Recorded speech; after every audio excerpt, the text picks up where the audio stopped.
Sagaro, l'eau de ceux qu'on leur compte à zéro. Les amis, j'ai une bonne nouvelle, j'ai tellement souffert lors du montage de cette vidéo de voir ma gueule enfarinée, insupportable, les cheveux n'importe comment, la peau n'importe comment, tout n'importe comment, que j'ai décidé qu'il fallait que je glow up, que j'en peux plus, je passe des heures à monter ces vidéos, à voir ma tête. Regarde, j'ai refait ma coloration, je me maquille, j'essaie de pas avoir l'air d'une poubelle, je m'occupe de mes ongles même, regarde! Voilà, donc toutes mes excuses d'avance pour cet épisode où vraiment je suis dégueulasse, mais bon. Sinon vous le mettez en fond, juste vous écoutez comme un podcast et vous skippez l'image. Allez, amusez-vous bien. Ouais, tous les matins c'est le même truc, je me rappelle de ce qui va pas dans ma vie, j'ai pas envie de me lever. Il faut que je me discipline pour arriver jusqu'à l'étape café. Jusqu'à arriver au combo extérieur, chat, livre, café, et là c'est bon, je suis une femme heureuse. Encore une fois, j'espère que je vais pas choquer avec ce que je vais dire. J'étais en train de réfléchir à ce truc de narcissisme. Ok, j'en peux plus de cette tenture en arrière-fond.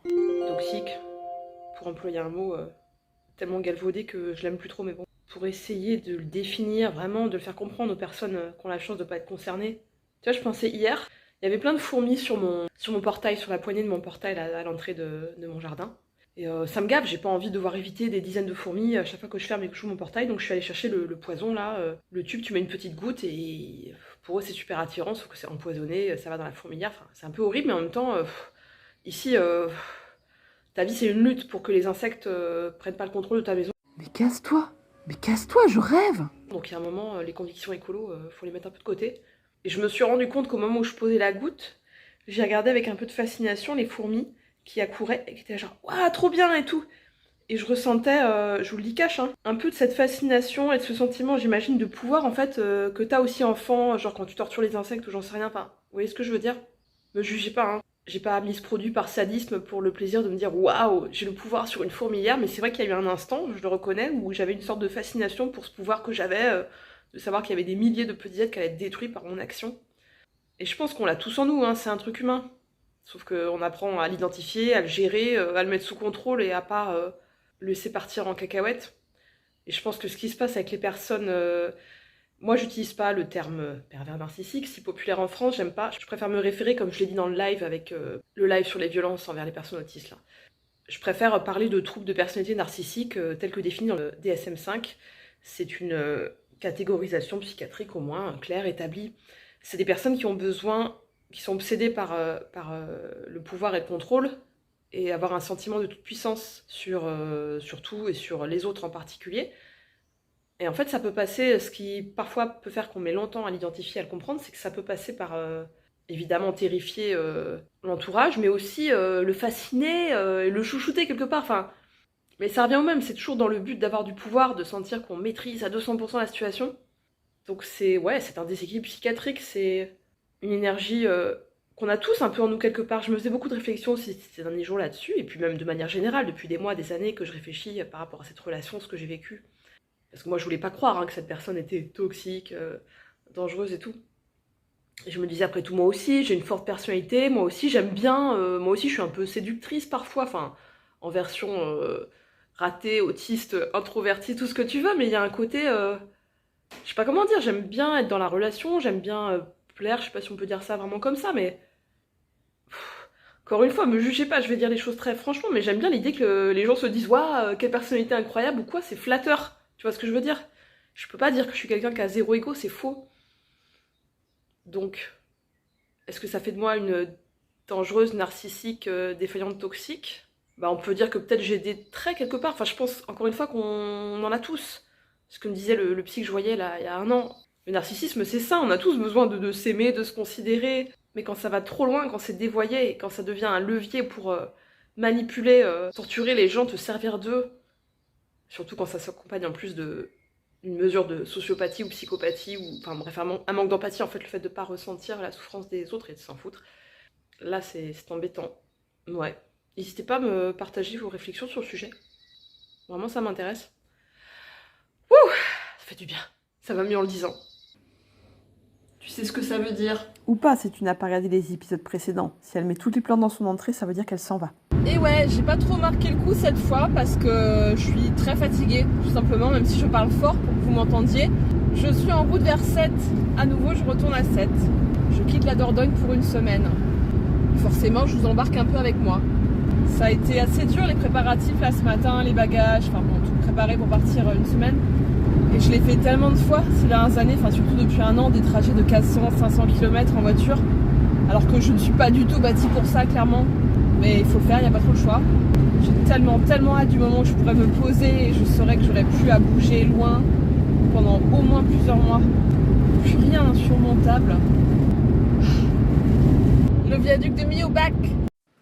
Alors voilà, c'est génial, je suis tellement dépitée. Je voulais tellement vous montrer le viaduc de Millau et vous faire un commentaire au passage et tout. Et je sais pas ce que j'ai foutu avec mon câble jack, bref, il n'y a pas de son. Super, on me voit déblatérer. On aperçoit un petit peu là le viaduc en fond, là, surtout à l'avant, là où il y a le pare-soleil, vous voyez les barres là. Voilà, bon, je vais en profiter pour vous spoiler un petit peu ce qui va se passer dans cet épisode. Donc j'arrive à 7, au début je suis super contente parce que je suis dans cette optique, voilà, ma nouvelle vie, comment je vais m'organiser, tout ça. Et puis le lendemain de mon arrivée, j'ai un coup de fil de la MDPH, le running gag de ma chaîne là, au sujet de ma commission de recours, qui me dit que finalement ça a lieu genre là dans 8 jours.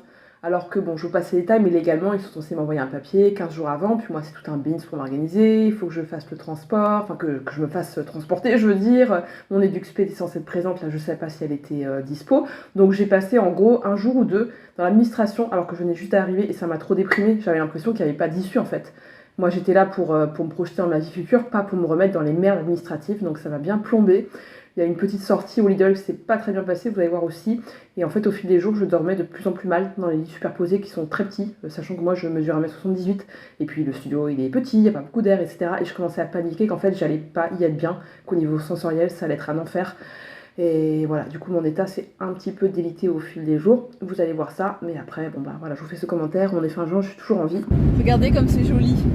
J'ai raté le viaduc du Millau, il n'y avait pas de son, je suis dégoûtée, mais là je pense que ça marche. Regardez comme c'est beau cette végétation, ces falaises et tout, c'est sec, c'est pas genre vert, j'en peux plus. Moi quand je vois du vert, là je vois rouge en ce moment, quand je vois les plaines verdoyantes de la Dordogne, j'en peux plus, elles me sortent par les yeux, désolée. Quand je vois du vert foncé maintenant, quand je vois des pins, quand je vois des trucs bien secs là, et qu'il n'y a plus des oiseaux à la con tout le temps, mais des cigales, je suis contente, juste parce que c'est autre chose en fait, je pense surtout.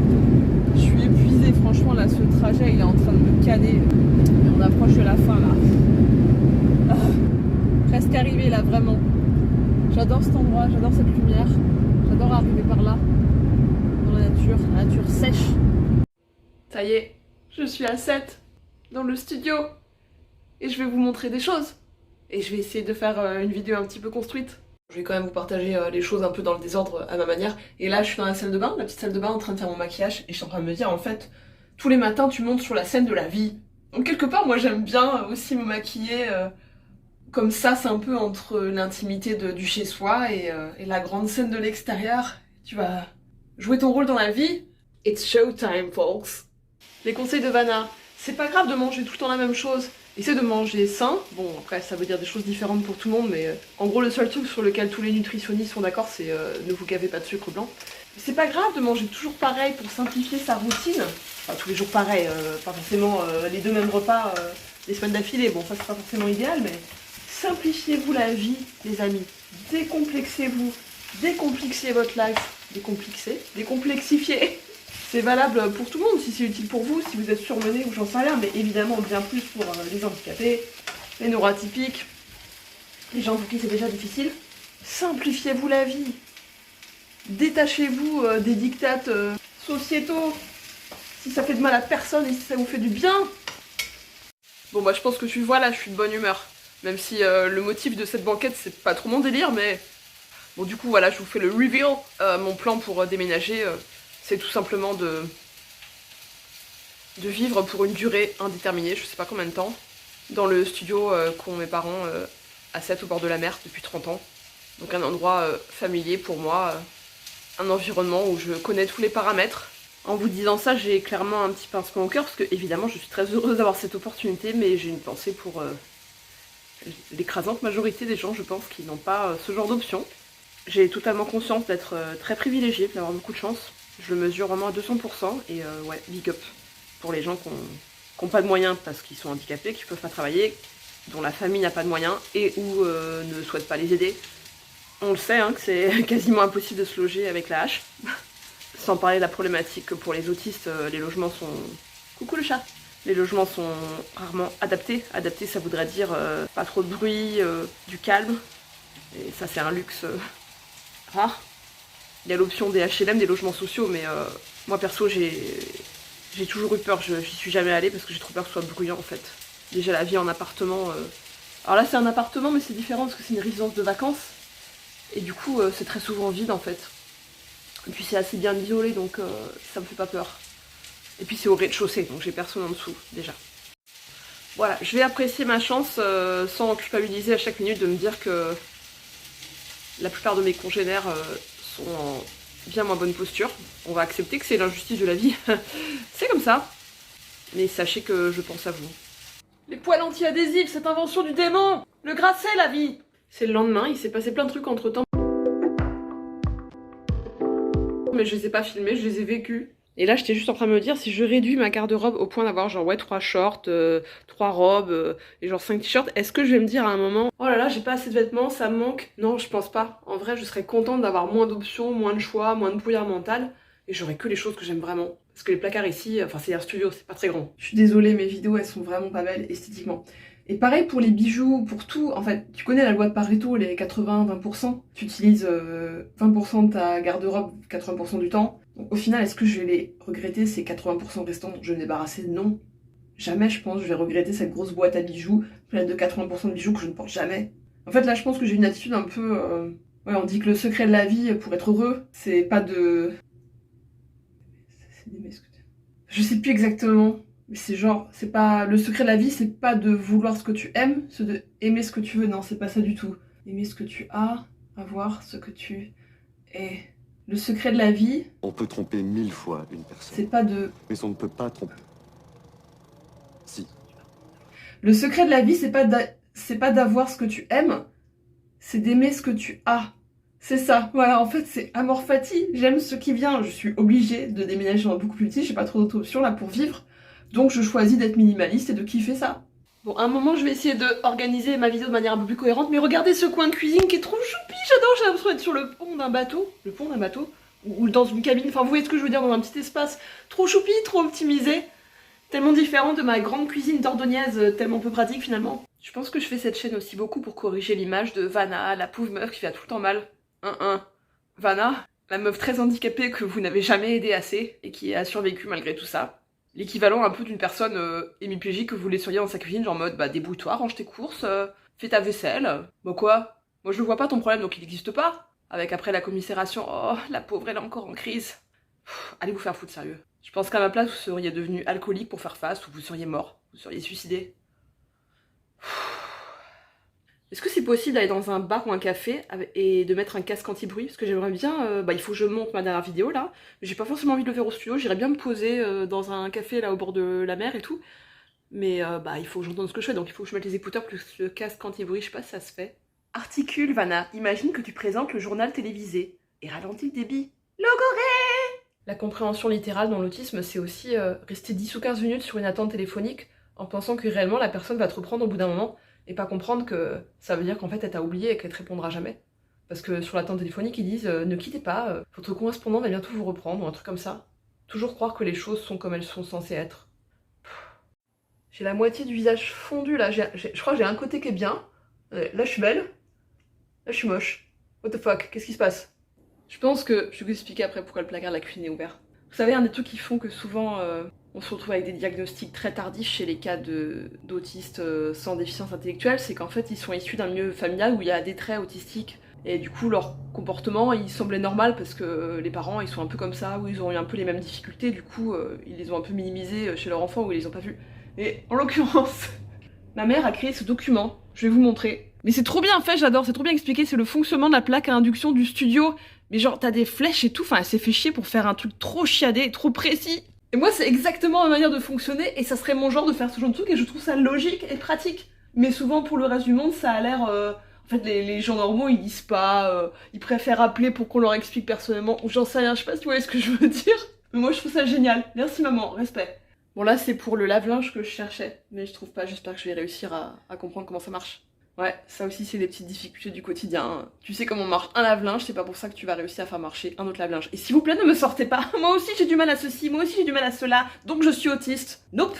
Pardon, je m'énervais un peu, mais c'est aussi con que de dire à un paraplégique, moi aussi, souvent je suis assis. Ou un asthmatique, oui, moi aussi je suis essoufflé quand je monte une côte. Ok? C'est pas parce que tu te reconnais en 2-3 difficultés ou comportements que je vais décrire ici que t'as un diag de TSA en fait. Pas que ce soit une gloire ou un truc souhaitable en fait, en plus. Mais juste ça, j'en reparlerai plus en détail à un moment. Arrêtez avec ce truc, ouais, on est pareil, donc quoi en fait? C'est votre obsession à vous de dire on est pareil et c'est bien. Moi je m'en fous qu'on soit pareil, j'ai pas besoin que vous soyez comme moi pour que ça démontre que vous avez de la sympathie pour ma situation ou j'en sais rien. Après, si vous avez des doutes sur votre fonctionnement, faites les tests préalables sur internet et faites-vous tester en CRA ou auprès d'un neuropsy en privé, y a pas de souci. Arrêtez avec ce truc, je vais pas sortir la phrase qui nous fait tous péter un câble là, mais arrêtez avec ce truc, ouais moi aussi j'ai telle ou telle particularité, c'est bon, on n'est pas des clones, c'est normal, on a tous un peu nos quirks, on est tous un peu différents, ça fait pas forcément de toi une personne autiste, ou peut-être que si, mais à ce moment-là, fais-toi tester. La meuf passe la moitié de sa journée à péter une durite face à son téléphone et après s'étonne que les tâches de la journée ne sont pas faites. Je déteste ça. Pourquoi ils mettent des symboles? Pourquoi ils écrivent pas coton, synthétique, avec les degrés en chiffres? Je sais pas, les chiffres ils mettent pas des symboles? Je comprends pas. Allez, le défi suivant c'est d'aller faire mes courses à Lidl. Sachant que là, il y a eu encore un scoop.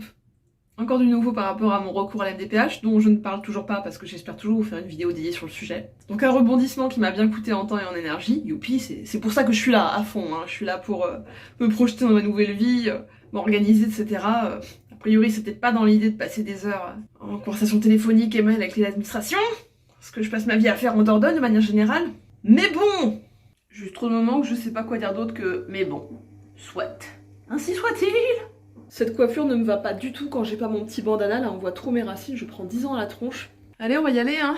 La meuf qui fait les 100 pas dans le studio, parce que là j'ai pas du tout ma routine en place, j'ai été une fois à ce Lidl, puis je connais un peu l'environnement. I don't want to go. Je vais sortir dans le couloir. Salut, c'est la nouvelle voisine folle. Ouais, je parle toute seule dans le studio. Je parle aux gens du tube. Prends un air naturel et l'air cool. Arrête d'être tendu là, cool, détendu. Cool, confiante. Je gère tout dans la vie. Ça y est, j'ai fait le trajet en voiture, ça a l'air de bien se présenter. En vrai, c'est tout près de chez moi, c'est à 4 minutes en voiture. Je peux même y aller à pied si je veux, mais bon, là, j'y vais en voiture.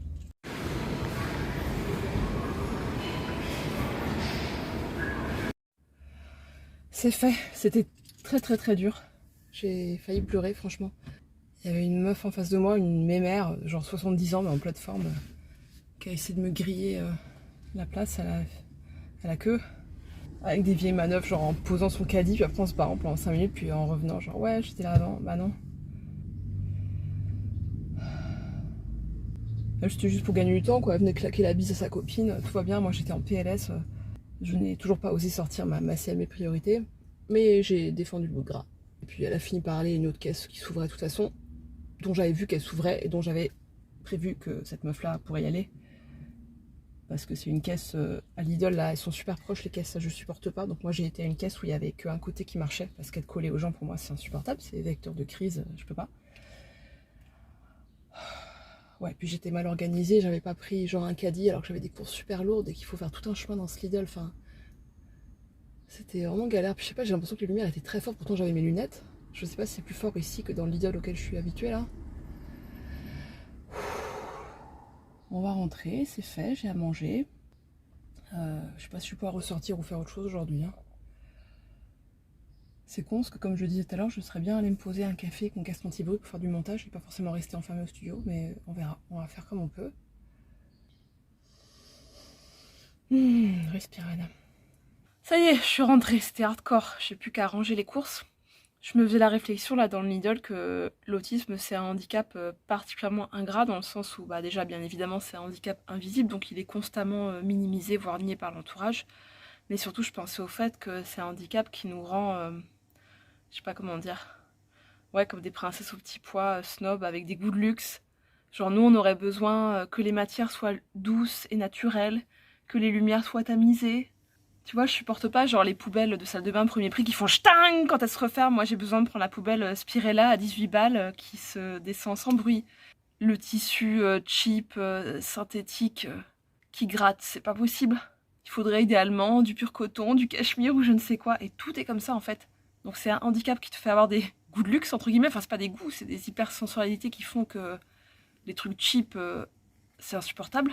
Sauf que bah comme t'es handicapé, t'as pas beaucoup de sous. Et donc justement, t'es coincé dans cet univers.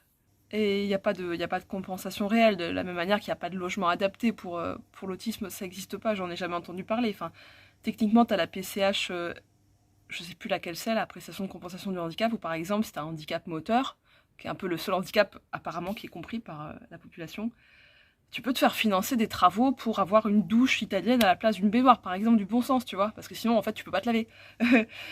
Nous, dans quel univers on a un logement adapté, c'est-à-dire calme, pas agressif visuellement ou auditivement, surtout? Bah non. Combien de temps il faudra lutter pour que les gens comprennent qu'on n'est pas câblé comme eux, qu'on ressent pas les choses de la même manière? C'est pas juste être un peu sensible ou être casse-couille. Imagine, t'es coincé dans une sorte de fête foraine folle sous LSD, mélangé avec Times Square un lendemain de gueule de bois. Bah pour nous, en gros, c'est ça d'aller à Lidl en fait. Franchement, j'ai hâte d'être ici et d'être officiellement hébergée gratuitement. Parce que comme ça, les gens ils comprendront mieux. Vu que les neurotypiques, dès qu'il y a plus de 2 données, que c'est un peu complexe, ils pigent pas, ils restent à leur première impression. C'est épuisant la communication avec eux, enfin, c'est même impossible pour moi. Mais là, pour les gens, j'ai une grande maison et je sais pas, j'ai un studio de danse et j'ai eu un poste salarié, donc je suis pas si handicapée que ça. Là, ma situation, elle reflètera enfin ma réalité. Une réalité compréhensible par tous. Je reste dans ce train d'orage, je récupère, on va voir ce qui se passe après. En fait, si j'étais une youtubeuse normale, je noterais ce dont j'ai envie de vous parler. Et après, j'installerais une caméra, je me maquillerais, tout ça, et je vous expliquerai tout ça posément. Mais Dieu sait quelle énergie j'aurai demain ou la semaine prochaine, quel temps j'aurai pour vous raconter des choses, donc je le fais en mode brut de pomme au moment où ça sort. Je me dis, mieux vaut mal fait que pas fait du tout. Donc vraiment, désolée 1000 fois pour la présentation. Bon, aujourd'hui avec le sketch de la MDPH, plus combien ça m'a coûté la Lidl, plus le montage de la vidéo que je dois faire, plus l'administration, la vie. Je vais pas pouvoir faire ma longue séance de sport habituelle, mais je vais quand même aller marcher un petit peu. Et là aussi, je travaille sur ma flexibilité mentale. Faut mieux marcher 20 minutes que rien faire. Moi, je fais du sport pour 1000 raisons, mais notamment pour ma santé mentale. Et la marche, c'est top, y a pas besoin de faire un truc de fou, de faire 3 heures de pôle, de soulever des poids lourds et tout. J'ai tellement été habituée à ça, c'est tellement mon truc. J'ai tendance à me dire, si je fais pas ça, ça vaut pas la peine de faire quoi que ce soit, mais c'est faux. On verra si j'ose vous filmer quelques images, j'aimerais bien vous montrer un petit peu la mer comme l'autre fois au moins.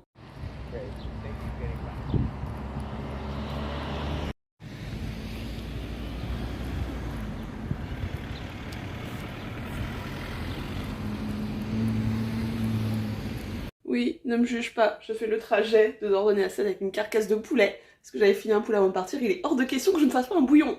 Vous savez, je rigole beaucoup, je fais beaucoup de blagues dans ces vidéos, parce que j'ai pas envie de vous plomber le moral, j'ai envie de vous aider avant tout. Mais vous le savez, hein, j'alterne avec des moments où ça va et des moments où ça va beaucoup moins bien, et je voulais montrer un petit peu plus là. Parce que c'est aussi la vérité de ma situation, je veux pas transmettre une image fausse. Je suis là pour montrer à quoi ça ressemble ma life. The good, the bad and the ugly. Je te fais le tuto cuisine le plus rapide et facile du monde. Tu mets toute la carcasse du poulet que tu as conservé au fur et à mesure dans une casserole, tu remplis avec de l'eau là, à hauteur, tu mets à bouillir au max, tu surveilles bien, et dès que ça bout, t'enlèves l'écume dégueu là, et tu baisses le feu et tu mets super bas, genre le plus bas possible pour pas que ça s'éteigne, enfin, selon un peu le temps dont tu disposes, mais le mieux c'est genre flamme hyper basse et tu fais cuire 6-7 heures quoi. En surveillant, ne le laisse pas toute la nuit, au risque de te retrouver avec une carcasse carbonisée et pas d'eau, ça m'est arrivé une fois lol. Faut vraiment qu'il y ait plus de gras et de viande sur les os. Tu sens que les os ils sont desséchés, que tout le gras, toute la substance est allée dans l'eau. Et à la fin, bah évidemment, tu filtres et tu dégustes. Tes os, ta peau, tes ongles te remercieront. Et le poulet aussi, qui décidément n'est pas mort pour rien. Tu l'as utilisé jusqu'à la moelle, littéralement. Et pour moi, le bouillon de poulet, c'est une obligation morale, limite. Ah oui, j'ai oublié. Une fois que ça a bouilli, tu couvres, hein. Et tu laisses comme ça. Et en plus, ça va parfumer ta maison. C'est merveilleux. Et c'est mieux si dans ton poulet, avant de le cuire, t'as mis genre du romarin, ou pas, ou plus, du citron et de l'ail. Moi en général c'est ce que je fais. À la fin j'oubliais, tu rajoutes du sel et du poivre évidemment. Beaucoup de sel, hein, surtout si tu es au régime cétogène. J'ai vraiment très envie de vous dire deux choses, même si je suis en train de faire poser mon shampoing colorant et qu'il y a des voitures qui roulent trop vite dehors. La première, c'est que je rêve de voir le jour où tu pourras te poser dans un café avec un casque anti-bruit, et si le serveur te pose une question, tu lui dis juste ouais bah je suis autiste, j'ai envie de profiter du café mais je supporte pas le bruit. Ou genre s'il te fait une blague, tu sais, en étant gentil, parce que c'est le truc des serveurs, tu peux lui répondre ouais désolé je comprends pas trop le second degré parce que je suis autiste, et qui serait là ouais c'est cool. Et la deuxième chose que je rêve de voir, c'est un monde où les hommes peuvent parler du fait qu'ils ont subi des abus sexuels en fait, parce que qui en parle alors qu'on sait que ça existe bien évidemment. Je pense à ça parce que j'étais en train de regarder une interview de Lewis House, un youtubeur, enfin non, un intervieweur, je sais pas comment on dit, qui a une chaîne YouTube américain et qui est très ouvert sur ça, aussi parce qu'il a soigné son trauma et tout. Mais ouais, c'est le seul à ma connaissance, j'en connais pas d'autres, alors que c'est pas le seul à qui c'est arrivé, clairement. Y'en a marre de ces tabous à la con. En fait, à la base, faire cette chaîne YouTube, c'était une idée de ChatGPT pour gagner un peu de sous. Comme quoi, ChatGPT dit vraiment de la merde. Ouais, je sais pas, ce jour-là, j'avais décidé que c'était sûr que ça allait jamais arriver. En vrai, je sais pas, je suis trop nulle en maths. Au final, je pense plus du tout que ça soit une option. Et c'est plus du tout ça l'idée. C'est devenu une sorte de bouée de sauvetage, de journal de bord qui s'écrit en live. On est tous là, genre, va-t-elle survivre? Et du coup, ça met une pression positive pour vous mitonner à Pienne, comme je le disais l'autre fois. Regardez cette jolie femme qui va visiter un appartement, motherfuckers!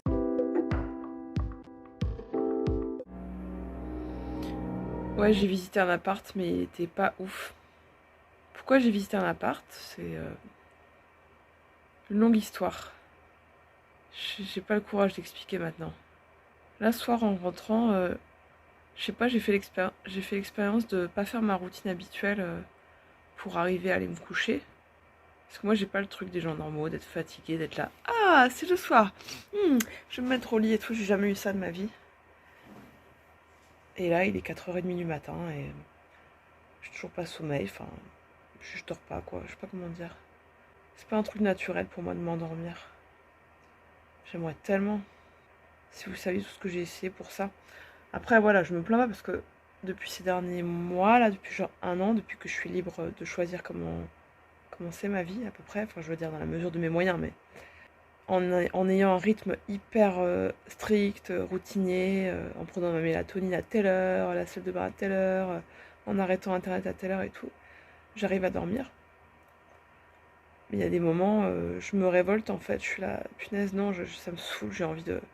Il y a des jours j'ai envie d'être comme tout le monde, tu sais, si j'ai envie de scroller jusqu'à ce que je dorme, c'est ce que j'imagine fait 95% de la population, moi je fais jamais ça, moi si je vais sur internet, si je fais quoi que ce soit qui me stimule le cerveau, c'est mort, je m'endors jamais. Et là en l'occurrence, bah, j'ai fait un peu de montage, de YouTube, de préparation, de machin, j'étais sur mes projets créatifs. Et c'est comme ça que je fonctionnais quand j'étais plus jeune. Je me suis rappelé à quel point j'aimais la nuit parce que les gens ferment leur gueule, parce qu'on n'entend plus les humains.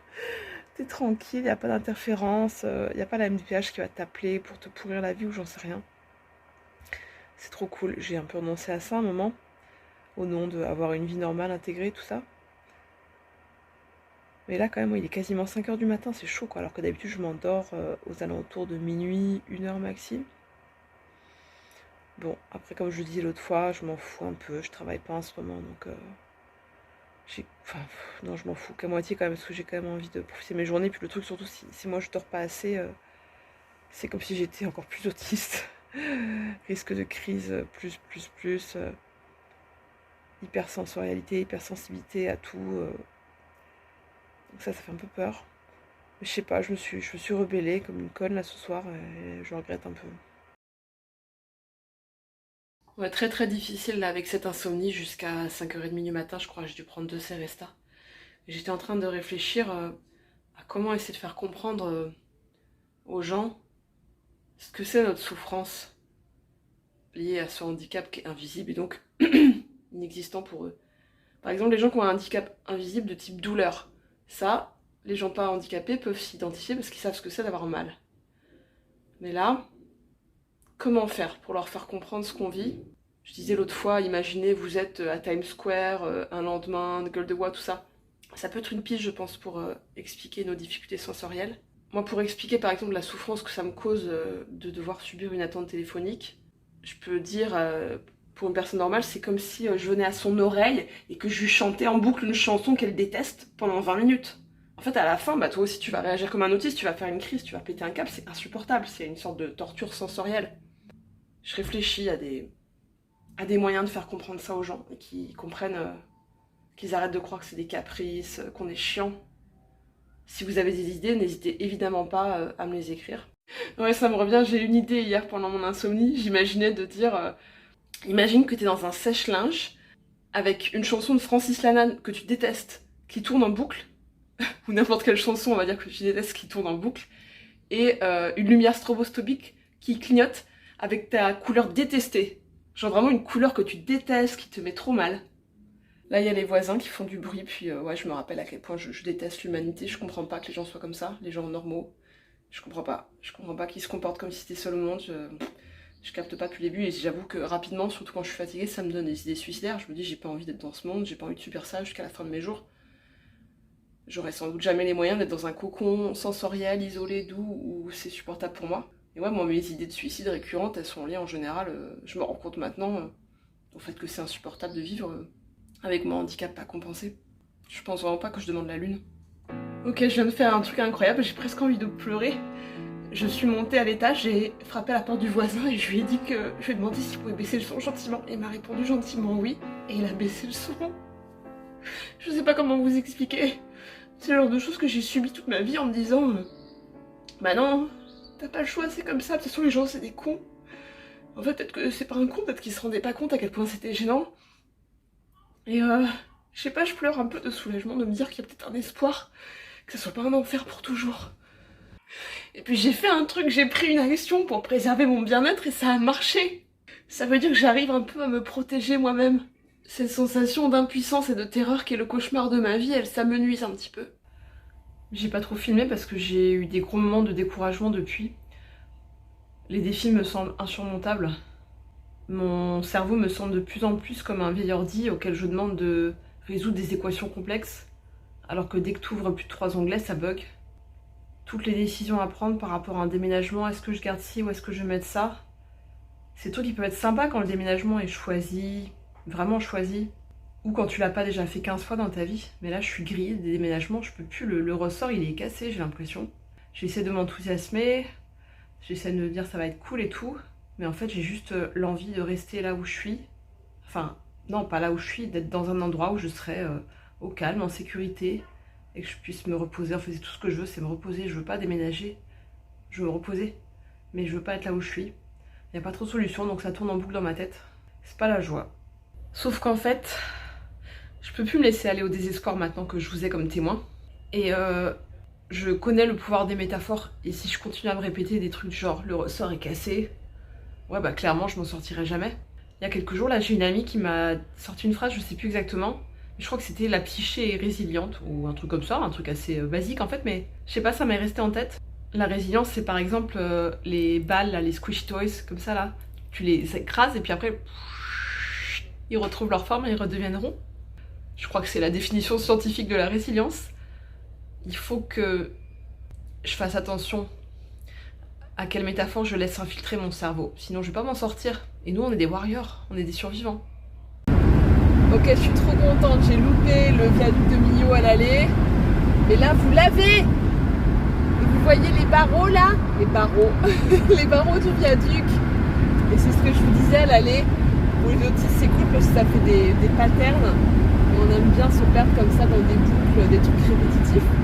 Ah, j'aimerais que vous puissiez voir la vallée. Je sais pas, tout est grand, tout est majestueux. Ça met tous les soucis en perspective. Là, mon retour, il a été, je vais pas dire catastrophique, mais très compliqué. Je n'ai pas trop envie de détailler pour l'instant. Je pense pas que je vais retourner à 7 pour le fun ou pour m'organiser ou pour. Je pense que la prochaine fois que j'y retourne, il faut que ça soit pour déménager. Parce que je supporte plus de rentrer en Dordogne. Et je pense qu'il faut que je mette beaucoup plus d'énergie dans le projet de partir pour le parc et pour le chat aussi. C'est bon, je vais arrêter de lui imposer ça.